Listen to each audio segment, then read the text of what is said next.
औज़ुबिल्लाहि मिनश्शैतानिर्रजीम बिस्मिल्लाहिर्रहमानिर्रहीम। जी, मेरा नाम डॉक्टर वहीद हसन है। आज आपको एक बहुत अहम बीमारी से आगाह करना है। छोटे बछड़ों और बछड़ियों की ख़ास तौर पे ये बहुत ख़तरनाक बीमारी है। अगर टाइम पे इलाज ना किया जाए या इलाज की किसी भी स्टेज में थोड़ी-सी सुस्ती हो, तो उस वजह से जो है वो जानवर जो छोटा बछड़ा या बछड़ी है उसके चांसेस बचने के तकरीबन निल होते हैं, 0% होते हैं। तो बड़े जानवरों में भी मतलब गाय भैंसों में भी ये शदीद किस्म की बीमारी पैदा करती है, जिससे ना सिर्फ खाना पीना कम हो जाता है, जानवर कमज़ोर हो जाता है, बल्कि दूध और गोश्त की प्रोडक्शन भी बहुत कम हो जाती है। और जानवर जब तक इलाज ना किया जाए तब तक जानवर सेट नहीं होता। तो इस वीडियो में मैं आपको वजह, इलामात और इलाज तीनों चीज़ें बताऊंगा, तो इसलिए आपने वीडियो पूरी देखनी है ताकि आपको पूरी मालूमात में आपकी मालूमात में इजाफा हो।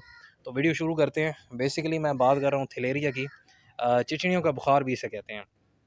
ये मतलब वजह इसकी ये है चिड़ियों का बुखार कहने की, क्योंकि ये ज़्यादातर जो है वो चिचड़ियों की वजह से फैलती है। चिचड़ियाँ खून चूसती हैं एक जानवर से, फिर जब दूसरे जानवर को लगती हैं तो उससे वो जरसूमा एक जानवर से दूसरे जानवर को ट्रांसफ़र हो जाता है। तो इसलिए इसका इलाज करना बहुत ज़रूरी है।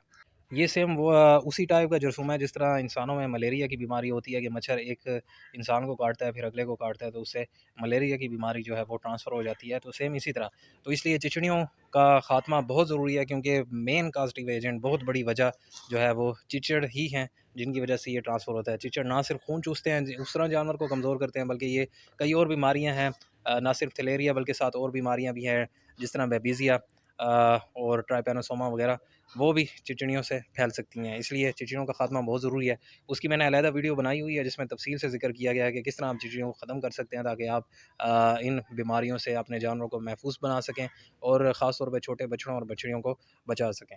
तो अब मैं इलामात की तरफ आता हूँ। छोटे बछड़ों या बछड़ियों में जो है वो इंतहाई तेज़ बुखार होता है 106 पे, और जो बछड़ा या बछड़ी है वो खाना पीना बिल्कुल छोड़ देता है।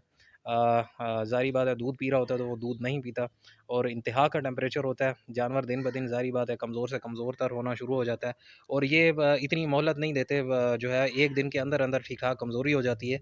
साथ जो है अगर इलाज नहीं करेंगे तो उसका नतीजा ये होगा कि जानवर जो है वो दूसरे दिन मज़ीद कमज़ोर होगा, और तीसरे दिन क्योंकि हाई फ़ीवर होता है, 106 डिग्री फ़ारेनहाइट में बुखार होता है, तो वो तीसरे या चौथे दिन जो है उसकी आँखें जो है वो बछड़े की वो बाहर आ जाती हैं। मतलब इतना तेज़ बुखार होता है। तो इसका प्रॉपर इलाज करना बहुत ज़रूरी है।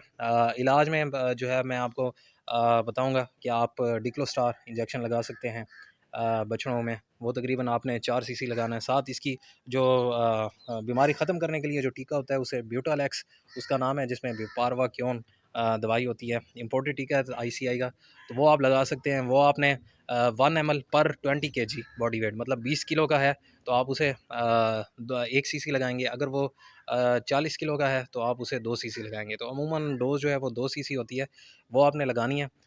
इसका लोकल भी अवेलेबल है जिसे ब्यूप्रालैक्स कहते हैं, स्टार लेबॉर्ट्रीज़ का है, और उसका रिज़ल्ट भी अच्छा है। लेकिन अगर आप ब्यूटालैक्स लगाएंगे तो उससे ज़्यादा श्योरिटी हो जाएगी कि आपका जानवर जल्दी ठीक हो जाएगा। तो साथ आपने जो है उसके सर पे भी पानी फेंकते रहना है वक्फे वक्फे से, ख़ास तौर पे क्योंकि गर्मियों में होती है। गर्मियों में वैसे ही बहुत ज़्यादा टेम्परेचर होता है, और ऊपर से जानवर को 106 का बुखार हो, तो बहुत ज़्यादा बुखार होने की वजह से जानवर जो है वो उसको मज़ीद स्ट्रेस मिलता है। इसलिए सर पे पानी हर आधे घंटे बाद फेंकें, और ज़बरदस्ती से जानवर को दूध पिलाएं, क्योंकि इस दौरान जानवर का दूध पीने का दिल नहीं करता। तो अगर ये आप एहतियातें करेंगे तभी आप अपने बछड़े या बछड़ी को बचा सकते हैं।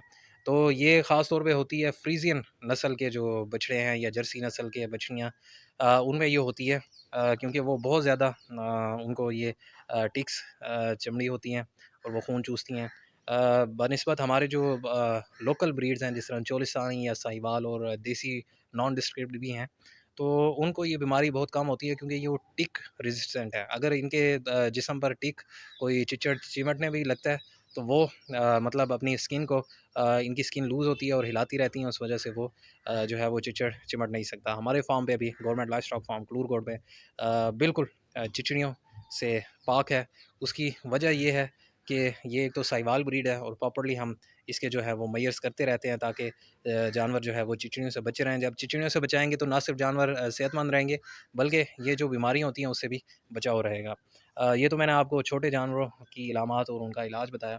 अब जब अगर बड़े जानवरों में हो जाए जिस तरह गायों भैंसों में, तो उसमें भी ये होता है कि जानवर ज़ाहिर बात है 106 पे बुखार होगा, बुखार नहीं उतरेगा थैलेरिया में, और आम एंटीबायोटिक्स या अच्छी एंटीबायोटिक्स भी आप इस्तेमाल करेंगे तो उसका भी रिज़ल्ट नहीं मिलता, चाहे जिस तरह एक्सिनियल वगैरह, उसका भी रिज़ल्ट नहीं मिलेगा, क्योंकि इसका जो कास्टिव एजेंट है वो एक्सिनियल से नहीं मरता।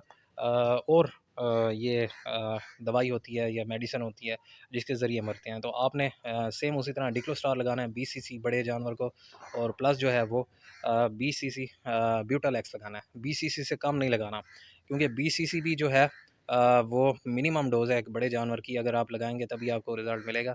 और 10 सीसी एक साइड पे लगाना है, 10 सीसी दूसरी साइड पे, 20 सीसी इकट्ठा भी नहीं लगाना।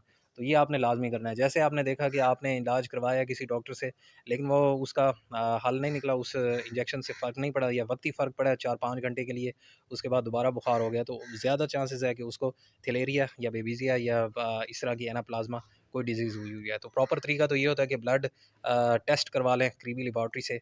तो करीबी लेबॉर्ट्री से आप टेस्ट करवाएंगे तो डेफिनेटली उससे पता चल जाएगा कि कौन सी बीमारी है। उसके खिलाफ अगर थैलेरिया निकल आता है तो उसके खिलाफ आप ये ब्यूटाल एक्स लगाएं, जिसमें पिपारवाक्योन होती है, तो ये आपको अच्छा रिजल्ट देगा। तो ये बहुत ज़रूरी है। साथ जानवर के ऊपर पानी फेंकते रहें। तो जानवरों को चिचड़ियों से बचाना बहुत ज़रूरी है, क्योंकि अगर आप ये एहतियातें करेंगे तभी आपका जानवर जो है वो चिचड़ियों से भी बच सकेगा। और चिचड़ियों से बचने की वजह से जो है ये दूसरी जो चिचड़ियों से फैलने वाली बीमारियां, जिस तरह ये थैलेरिया, बेबिजिया, एनाप्लाज्मा वगैरह, तो उससे भी प्रोटेक्शन मिल जाएगी। तो उसकी वीडियो मैंने डिस्क्रिप्शन में दी हुई है, वो आप देख लें, उसमें सारी तफसील दी हुई है। साथ ये है कि एहतियातन जो है आप छोटे बच्चों को जो है वो ब्यूटाल एक्स अगर लगा लें, अगर आपका जो बछड़ा या बछड़ी प्योर फ्रीजियन या जर्सी नस्ल के हैं तो उनको लगाना बहुत ज़रूरी है। और अगर आपके फार्म पे थोड़ी बहुत भी चिड़ियाँ मौजूद है तो वो लगा दें, क्योंकि बेहतर है कि थोड़ा सा आपका ख़र्चा होगा, लेकिन आपका जो वो बछड़ा या बछड़ी है वो एक बड़े ख़तरे से बच जाएंगे। क्योंकि ये बीमारी हो जाए तो बहुत ज़्यादा एहतियात करनी पड़ती है, तब जाके जो है वो जानवर बचता है। एक और जो इलामत छोटे बछड़ों या बछड़ियों में होती है, जो मैं स्किप कर गया हूँ, वो ये है कि उनकी जो लिम्फ नोड्स होती हैं वो स्वेल होती हैं कंधे के नज़दीक। अगर आप अंदरूनी तौर पे दबाएंगे तो आपको गिल्टियाँ सी फील होंगी, जो एक क्लियर निशानी है कि जानवर को थैलेरिया है। तो ये मैंने आपको बड़े और छोटे जानवरों दोनों में इलाज, इलामात और जो कॉस्टिव एजेंट है वो बता दी। तो इस वीडियो बनाने का मकसद यही था कि आपको, ताकि अच्छी तरह पता चल जाए कि ये बीमारी बहुत ख़तरनाक होती है और इसका इलाज जो है वो टाइम पे करना चाहिए। तो आप ये इलाज करेंगे तो डेफ़िनेटली आपके जानवर को फ़ायदा होगा। तो आज की वीडियो यही थी। अगर मज़ीद आपके ज़हन में कोई सवाल है, कोई क्वेश्चन पूछना चाहते हैं या कोई डिफ़िकल्टी है, तो आप कमेंट में पूछ सकते हैं या मेरे व्हाट्सएप नंबर पे। तो दुआ में याद रखिएगा। अल्लाह आपका निगहबान हो। अल्लाह हाफ़िज़।